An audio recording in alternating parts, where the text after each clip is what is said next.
I'm Emily Adams. I'm Emily Adams with GSU 47. Fans have seen the hunger-driven athlete Coy Wire can be on the field. However, they don't know what it takes for him to have the drive off the field. This evening, we have Atlanta's very own linebacker, number 52, Coy Wire. How are you this evening? I'm doing well. Thanks for having me. Now, getting back to football, congratulations on being on a winning back-to-back Falcons team. Yes, thank you. How does it feel? How does it feel to be on that? It feels great. You know, I didn't really know the history of the Atlanta Falcons, but when I realized that that had never been done and that we were on the verge of accomplishing that goal, I was so honored and privileged to be able to be a part of that, and worked even harder than I thought than I was working. You know, I knew that there was more that we could all put into this thing and to make that happen, and to watch a group of guys come together and do something that had never been done. I mean, that's an incredible experience, and I think that's just the beginning. This organization is doing some wonderful things on the field and off the field. It's an organization that has a purpose and a passion, and I'm very fortunate to be a part of it. As a player who had a neck injury in the past, explain to me how you feel about the new helmet-to-helmet rules that are going on in the NFL. Well, I think it's necessary.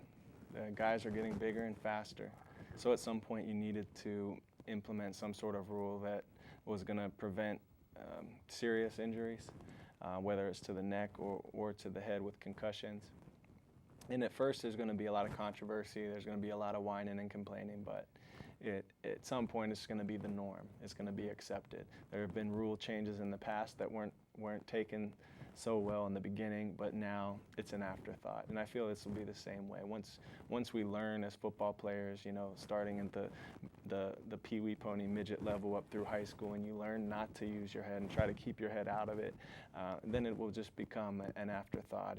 And once you make it to the NFL, it will be no big deal. So I think you'll see all the talk and the hype about this new rule die down quite a bit, and at some point it's just going to be an afterthought. As a player, how do you feel about the labor agreement and the possible strike next year? You know, it's one of those things where you would like to be able to comment on it, but I'm not sure that I can, because there's a lot of negotiations that have gone on, a lot of literature and research, and you know, the players have their people they've hired to entrust doing their job and to get the best situation to happen, and the NFL has done the same, and you know, we as players, we're left in the dark for the most part. I mean, if you really want to get involved and research it, you can. I personally have not been one of those players. You know, I just feel like I'm going to do what I need to do and stand by my players, the player union. You know, it's a group, an organization that I've signed off on and chose to be a part of. So I'm going to let the people that we put in power to make those decisions. And I hope that we play football next year, not just for me, but and for football players, but for the fans and for all the people who work in our organization. You know, people work on the grounds crews, the field people, the you know, Miss Patty who works in the cafeteria. You know, these are people who all wouldn't have jobs. You know, people forget about those other than football players who are going to be affected by this. So I really hope that everything gets worked out and that we can just play some football. How do you see the rest of the season going for the Falcons? I see it going perfectly. No bumps, no nail-biting games anymore. We've had all those already. We've lost enough already. You know, we're just going to win the rest of our games, go to the Super Bowl, and bring home big fancy rings. And, you know, that's the way I see it.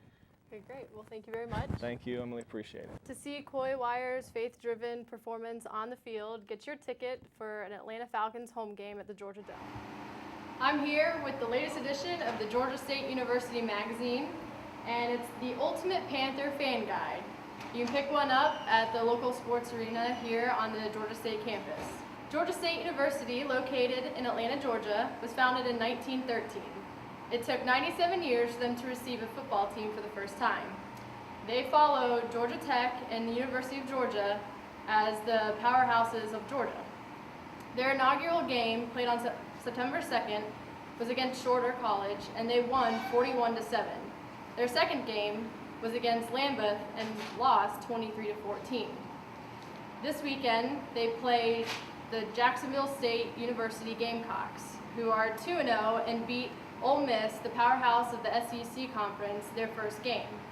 The Georgia State Panthers, who are 1-1, will go up against the JSU Gamecocks, who are 2-0. We're here live from the Georgia State Sports Arena. I'm Emily Adams. See you at the Dome. I'm Emily Adams with GSU 47. I'll see you at the Dome.